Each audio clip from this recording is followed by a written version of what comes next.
अक्खा दाना जानते हो? पूरा, खंडित चावल नहीं। कितना चावल?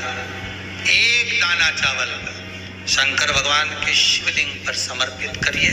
एक बेलपत्र जिसका डंडी का मुख अपनी ओर हो, जहां से चावल चढ़ाया है, उस चावल के ऊपर अपनी कामना कर कर रख दीजिए और चंद्रमौली भगवान का स्मरण करिए। कौन से भगवान? शंकर भगवान का सर्वश्रेष्ठ सुंदर नाम है चंद्रमौली। चंद्रमौली भगवान का स्मरण करिए। अपनी कामना कर कर बेलपत्र समर्पित कर कर शिव जी पर एक लोटा पानी, एक जल पात्र समर्पित करो। कलश से जल चढ़ा दीजिए। नैनों में वो जल लगाकर अपनी कामना कर कर वापिस घर को आइए। अगली पूर्णिमा आएगी, जो कामना करी है मेरा चंद्रमौली भोलेनाथ उसे पूर्ण करेगी। आप सभी को सुंदर पूर्णिमा की बहुत बहुत बधाई हो। बाबा विश्वनाथ की कृपा आप पर सदा बनी रहे। आ गया पूर्णिमा की रात्रि। बड़े से बड़ी बीमारियां, बड़े से बड़े रोग, बड़े से बड़े बड़े कष्ट इस पूर्णिमा की रात्रि को छूट जाते हैं। दाना, अक्खा दाना जानते हो? पूरा, खंडित चावल नहीं। कितना चावल? एक दाना चावल शंकर भगवान के शिवलिंग पर समर्पित करिए। एक बेलपत्र जिसका डंडी का मुख अपनी ओर हो, जहां से चावल चढ़ाया है, उस चावल के ऊपर अपनी कामना कर कर रख दीजिए और चंद्रमौली भगवान का स्मरण करिए। कौन से भगवान? शंकर भगवान का सर्वश्रेष्ठ सुंदर नाम है चंद्रमौली। चंद्रमौली भगवान का स्मरण करिए। अपनी कामना कर कर बेलपत्र समर्पित कर कर शिव जी पर एक लोटा पानी, एक जल पात्र समर्पित करो। कलश से जल चढ़ा दीजिए। नैनों में वो जल लगाकर अपनी कामना कर कर वापिस घर को आइए। अगली पूर्णिमा आएगी, जो कामना करी है मेरा चंद्रमौली भोलेनाथ उसे पूर्ण करेगी। आप सभी को सुंदर पूर्णिमा की बहुत बहुत बधाई हो। बाबा विश्वनाथ की कृपा आप पर सदा बनी रहे। आ गया पूर्णिमा की रात्रि।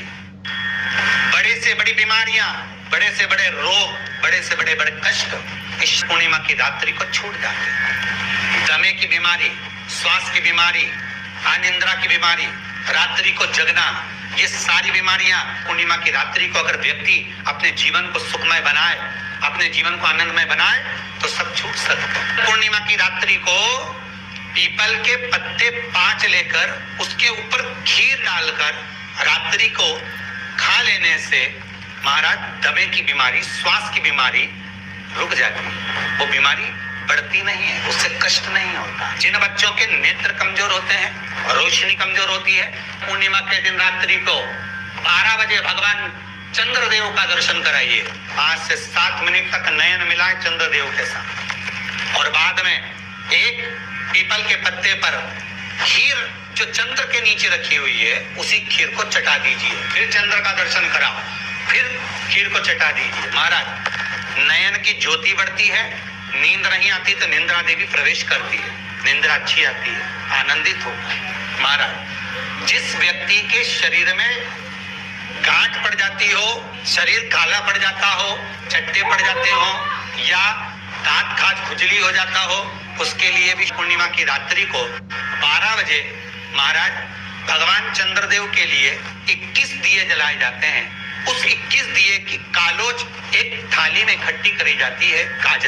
कालोज को इकट्ठी कर कर शरीर में गाय के घी के साथ में जहां जहां जगह पर चट्टे हैं, गांठ है, वहां लगाया जाता है। उसको 5 या 7 दिन लगाइए।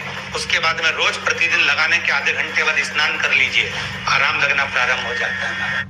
आज पूर्णिमा की रात्रि से लेकर कार्तिक पूर्णिमा की रात्रि के बीच में जो दामोदर भगवान का, कृष्ण का, शिव का मंगल आनंद करेगा, अभिषेक करेगा, पूजन करेगा, स्मरण करेगा, उसके सारे दुख दरिद्र दूर हो जाएंगे। रात्रि को आप बड़े प्रेम से खीर बनाओ, चंद्रदेव की साक्षी में रखो। हरि को बन सके, अगर लक्ष्मी की कमी है, लक्ष्मी नहीं आ रही है, व्यापार नहीं चल रहा है, तकलीफ बहुत ज्यादा है, घर में कष्ट है, कर्जा ज्यादा है, तो एक तांबे के कलश के ऊपर तांबे के कलश में पानी भरना, कटोरी रखना, उस पे लक्ष्मी जी की मूर्ति रखना। लक्ष्मी जी की मूर्ति नहीं हो तो चांदी का सिक्का रखना। उसके सम्मुख में आप 31 दीपक घी के लंबी बाती के जला देना। महाराज एक एक कमल गट्टा उस 31 दिए के अंदर डाल देना और लक्ष्मी जी का पूजन करना, लक्ष्मी जी का स्मरण करना, खीर का भोग लगाना, पान के पत्ते पर खीर रखना, 5 पत्ते पर खीर का भोग लगाना और माता लक्ष्मी से विनती करना। सुबेरे 4 बजे तक वो रखे रहने देना। सुबह 4 बजे वो उठाना, लक्ष्मी को वापिस तिजोरी में या सिक्का हो तो उसको अलमारी में रख देना। जो खीर बनी है वो प्रसाद के रूप में सुबह 8 बजे, 10 बजे, 9 बजे जब खाना हो प्रेम से खाना। माता जो दिए लगाए हैं वो ठंडे हो गए होंगे, उनको रखे रहने देना, बाद में काम आते रहेंगे, या दिए विसर्जन करना हो तो आपकी मर्जी है। पर वो मिट्टी के दिए लगेंगे, आटे के दिए नहीं लगेंगे, मिट्टी के दीप लगाना है आपको 31। घी के दिए लगाना है। लक्ष्मी जी का पूजन करो, कंकु, चावल, हल्दी, मोली से सब तरह से।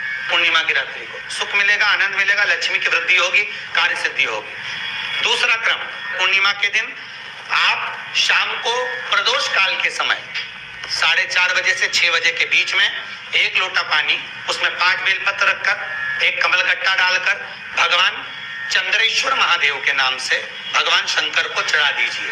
आपकी जो कामना हो वो कामना कर चढ़ा, विनती करें चंद्रेश्वर महादेव को और निवेदन करें कि हमारा ये कार्य सफल हो। केवल पूर्णिमा के दिन चढ़ाइए, कार्तिक पूर्णिमा तक क्या फल मिलता है हमको जरूर बताइए। भी पूर्णिमा की रात्रि को और कार्तिक पूर्णिमा की रात्रि को गर्भवती नारी अपनी नाभि पर यदि चंद्र की दृष्टि पड़वा लेती है तो बच्चा विकलांग पैदा नहीं होता है। गर्भ से जो बालक होगा श्रेष्ठ होगा, विद्वान होगा, चतुर होगा, पढ़ने में होशियार होगा, क्योंकि ये चंद्र की किरणें जब समुद्र में उछाल ला सकती हैं तो आपके जीवन में भी तरक्की ला सकती है, उछाल ला सकती है। क्यों करा जाता है पूर्णिमा का व्रत? पूर्णिमा का व्रत करने का कारण क्या है बताइए? आप इतने सालों से कर रही हो, कई माताएं कर रही होंगी पूर्णिमा का व्रत। एक समय फलाहार करती हैं, एक समय भोजन करती हैं। भोजन में खीर का होना जरूरी होता है पूर्णिमा के व्रत में। दूध की सामग्री होना जरूरी होती है पूर्णिमा के व्रत में। 12 महीने की पूर्णिमा करो, मना नहीं है। और पूर्णिमा उठाने का भी समय होता है। चैत्र के महीने की जो पूर्णिमा होती है, चैत्री पूर्णिमा पहली पूर्णिमा मानी जाती है, इसलिए चैत्री पूर्णिमा को सिद्ध पूर्णिमा कहते, कार्य सिद्धात्री पूर्णिमा कहते, सिद्ध करना। मनोरथी पूर्णिमा कहते, मनोरथी पूर्णिमा। इसलिए पूर्णिमा का व्रत कहां से उठाया जाता है? चैत्र के महीने की पूर्णिमा से पूर्णिमा का व्रत उठाया जाता है कि मैं महीने की पूर्णिमा करूंगी तो चैत्र पूर्णिमा से उसको उठा लिया जाता है। पर उसका एक नियम रहता है, आप फलाहार करें अपनी जगह पर है, पर एक समय भोजन कर रहे हैं वो अपनी जगह पर। भोजन के साथ में मीठे के साथ थोड़ा दूध की सामग्री होना जरूरी होती है। और क्यों करते हैं पूर्णिमा का व्रत? किस लिए किया जाता है, क्यों करा जाता है, उसका व्याख्यान वर्णन शिव महापुराण के अंतर्गत स्कंद पुराण में लिखा गया। स्कंद पुराण में वर्णन किया है श्री वेदव्यास जी महाराज ने। कहा ये पूर्णिमा का व्रत इसलिए किया जाता है कि व्यक्ति का जब मन गलत भ्रम में जाने लगता है, मन जब गलत जगह पर जाने लगता है, तो ये मन को गलत जगह पर ले जाने वाला कौन होता है? तो कहा ये चंद्र होता है। व्यक्ति की राशि के अंतर्गत, व्यक्ति की पत्रिका के अंतर्गत, व्यक्ति की ग्रह दशा के अंतर्गत जब चंद्र बेकार चलता है तो व्यक्ति अच्छा करते करते भी बेकार करने लग जाता है। चंद्र डोल रहा है। कई माताएं कहती हैं गुरुजी हमारे बेटे को आशीर्वाद दीजिए, बहुत गलत संगत में जा रहा है। मतलब समझ जाना कि चंद्र गड़बड़ जा रहा है। बेटी अगर गलत मार्ग पर जा रही है, बेटी अगर गलत संगत में जा रही है, किसी अन्य व्यक्ति को आकर्षित हो, चंद्र गड़बड़ हो रहा है, उसका चंद्र कहीं जा रहा है। कोई पुरुष, कोई लड़का, कोई गलत मार्ग पर जा रहा है, चंद्र गड़बड़ हो रहा है।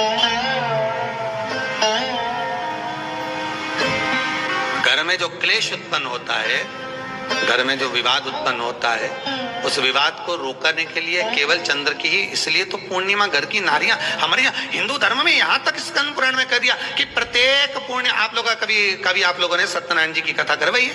जितने लोग आस्था चैनल पर कथा सुन रहे हैं, जितने लोग फेसबुक यूट्यूब पर कथा सुन रहे हैं, यूट्यूब पर कथा का श्रवण कर रहे हैं, उनने कभी सत्यनारायण की कथा करवाई होगी? तो उसमें लिखा है हर कार्तिक, हर पूर्णिमा को, हर संक्रांति को ब्राह्मण सत्यनारायण भगवान की कथा या राजा या वैश्य कथा को कराता था या बढ़िया कथा कराता। सुनी कि नहीं सुनी ये बात? सत्यनारायण भगवान की कथा में लिखा है, स्कंद पुराण के अंतर्गत जो सत्यनारायण भगवान की कथा का स्मरण किया उसमें लिखा है प्रत्येक संक्रांति पूर्णिमा को सत्यनारायण की कथा करवाने लगा और ये योनि को प्राप्त हुआ, इस योनि से छूटा, इस योनि में गया। लिखा है, सब कुछ लिखा है।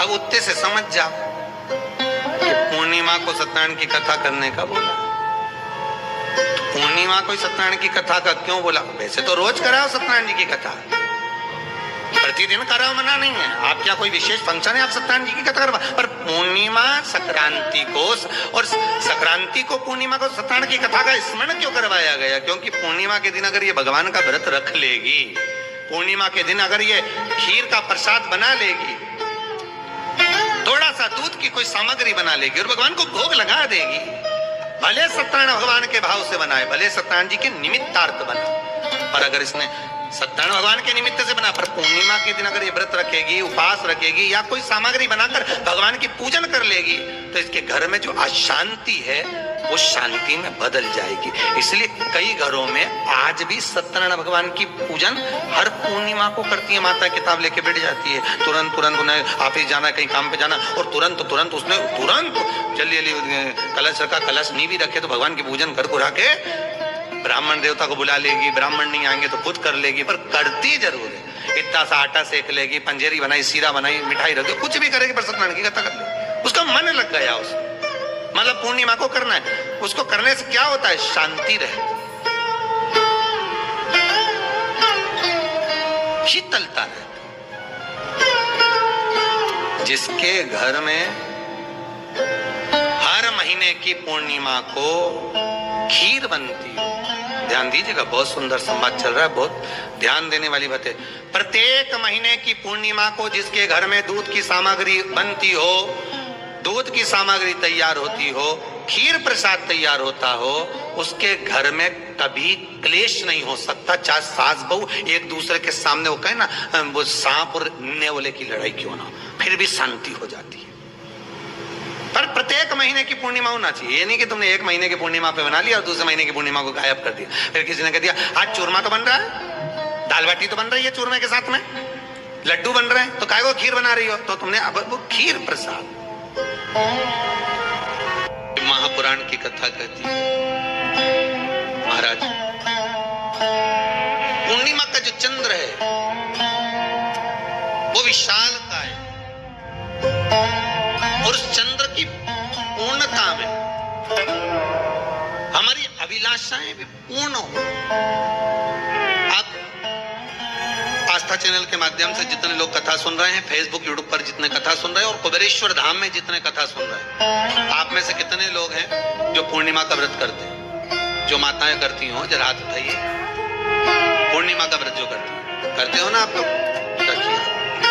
अब पूर्णिमा के व्रत में आपने कई बार किताब पढ़ी होगी पूर्णिमा की, या आपने व्रत किया होगा, या पूर्णिमा का व्रत आप धारण करे होगे, तो उसमें पूजन कौन से भगवान की होती है? पूर्णिमा के व्रत में किस भगवान की पूजन होती है? तो कहा पूर्णिमा के व्रत में केले के खंभ लगाकर पूर्णिमा का जो अध्यापन होता है, पूर्णिमा की जो पूजन होती है, उस पूजन में शंकर और पार्वती की पूजन की, शिव और नारायण की पूजन करी जाती है, शंकर और पार्वती का स्मरण किया। किसकी पूजन होती है? शिव पार्वती।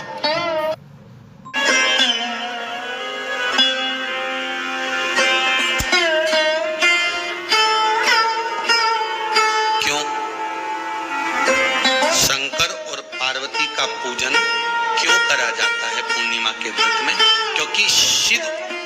माता पार्वती ही केवल एक ऐसे हैं जिन्होंने अपूर्ण लक्ष्मी को भी पूर्ण बना दिया था। किसको पूर्ण बनाया? लक्ष्मी। शरद पूर्णिमा के दिन अगर आप शंकर भगवान को एक लोटा पानी अगर शिव को समर्पित कर रहे हो, श्वेत पुष्प को रखकर शंकर जी के ऊपर सफेद फूल को चढ़ाकर अगर एक लोटा जल भी एक पात्र जल भी शंकर को समर्पित कर रहे हो, तो ये लक्ष्मी के लिए ही तो कर रहे हो। और कौन सी लक्ष्मी? पूर्ण लक्ष्मी। पूर्ण लक्ष्मी।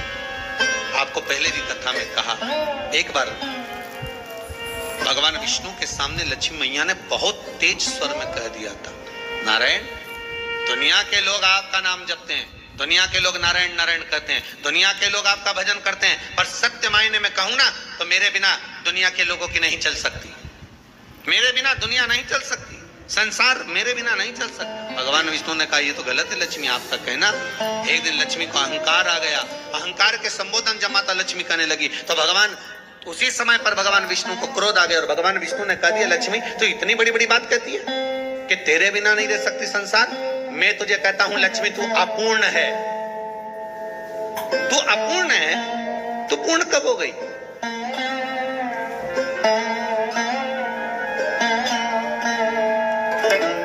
तेरी पूर्णता कहां हो गई?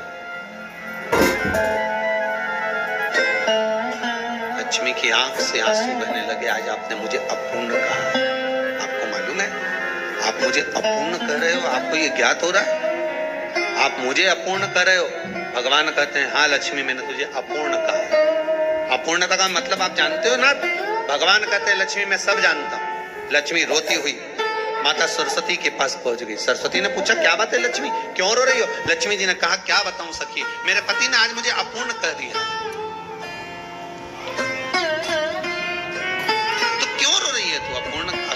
या पति ने तो कहा है ना, तो क्यों रोना?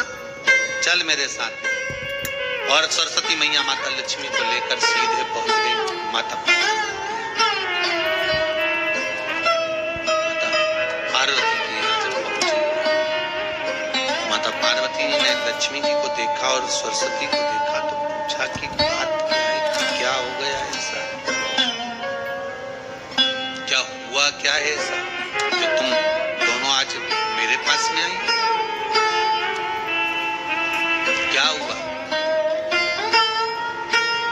पार्वती जी कुछ बोलती, शिव जी का ध्यान माता सरस्वती की ओर और लक्ष्मी की ओर गया और भगवान शंकर जान गए कि आज भगवान नारायण ने लक्ष्मी जी को अपूर्ण कहा है। अब देखें माता पार्वती क्या कर सकती, इसको पूर्ण बनाने के लिए करेगी क्या? क्या हुआ? माता सरस्वती जी बोली, लक्ष्मी को अपूर्ण कर दिया। हाँ, तो क्या सोचना उसके लिए, इसको मैं अभी पूर्ण बना देती हूँ। माता जगत जननी पार्वती ने गोदी में विराजमान गणेश जी को उठाया और उठाकर लक्ष्मी जी की गोद में दे दिया। ले लक्ष्मी, आज से तू पूर्ण हो गई। लक्ष्मी, आज से तू पूर्ण। गोदी में जब तक संतान नहीं है तो नारी को लोग अपूर्ण समझते हैं, पर माता पार्वती जी ने संपूर्ण ब्रह्मांड में एक सिद्धता प्रदान कर दी कि अपने गोदी के लाल को, अपने गोदी के पुत्र को माता ने लक्ष्मी की गोद में देकर लक्ष्मी को पूर्ण बना। वो दिन कौन सा था? यही शरद पूर्णिमा का दिन था।